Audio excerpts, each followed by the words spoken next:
Last night, Nikki Haley, once a rising star in the GOP, now more like a Republican pinball machine, said this at the Ronald Reagan Library.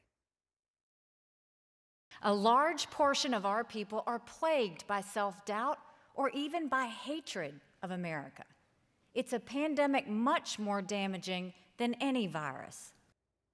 The former ambassador to the UN not letting more than 700,000 COVID deaths and counting get in the way of minimizing a pandemic politicized by the administration she served, as she suggests that liberals hate America and the country doesn't have a racism problem, as she recounted growing up in the South. And take it from me, the first female and first minority governor of South Carolina, America is not a racist country. As a brown girl growing up in a small southern town, I saw the promise of America unfold before me. She did see the promise of America unfold, but at times she also saw the promise of America denied. And we know this because she's talked about it, growing up in that small southern town where she and her Sikh Indian immigrant parents didn't blend in. You've said we were always other. What was that like growing up, and what kinds of lessons did it teach you? I think you grow up in a small town, and your father wears a turban, your mother wears a sari. We look different. Everybody treated us different.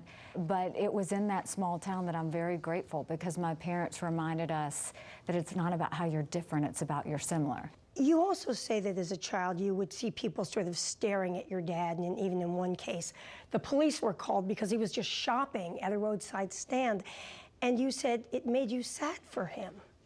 It did make me sad, because I knew that they didn't know him the way I knew him, and I knew that they were, whatever fear or concern they had, I knew wasn't warranted. But at the same time, while I talk about those differences, it's in that environment, in that state of South Carolina, that I watched them change. I saw the evolution. I saw how they wanted— The people in the community, not your parents. Right. They wanted to know more about our family. Some people didn't change, though, like one South Carolina state senator who said this in 2010 as she ran for governor. We got a raghead in Washington. We don't need a raghead in the State House. Now, backlash against that video helped propel Haley to victory in the governor's race. Systemic racism is in the past, she says now, which she also said as governor of South Carolina when she was pressed on removing the Confederate flag from the State House grounds. Here she is in 2014. We really kind of fixed all that when you elected the first Indian American female governor, when we appointed the first African American U.S. senator. That sent a huge message. The next year, a white supremacist walked into the Emmanuel AME Church in Charleston, joined parishioners for Bible study, and then pulled out a gun and executed 9 of them. Just days later, when asked by CBS News about removing the Confederate flag from State House grounds, Haley demurred, saying it wasn't the right time. Right now, I am not doing that to the people of my state. But in less than a week, to her credit, the governor came round. It's time to move the flag from the Capitol grounds. On matters of race, South Carolina has a tough history. We all know that. Many of us have seen it in our own lives, in the lives of our parents and our grandparents. We don't need reminders. In spite of last week's tragedy, we have come a long way since those days and have much to be proud of. But there's more we can do. There is more to do, she said. Worth noting that while Dylan Roof was convicted on federal hate crime charges, he did not face state hate crime charges because South Carolina didn't have a hate crimes law, and it still doesn't. It's just one of 2 states without one. The FBI recently began an advertising campaign in South Carolina urging residents there to report hate crimes.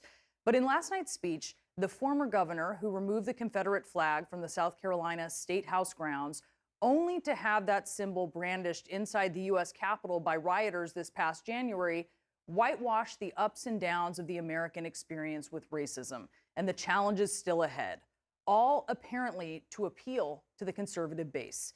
Nikki Haley courting the followers of Donald Trump, who enlisted the support of anti-government extremists, told the Proud Boys to stand back and stand by, called predominantly black and brown nations, quote, shithole countries, and said there were very fine people on both sides of the 2017 protests in Charlottesville after a white supremacist killed a woman as she protested a far-right rally.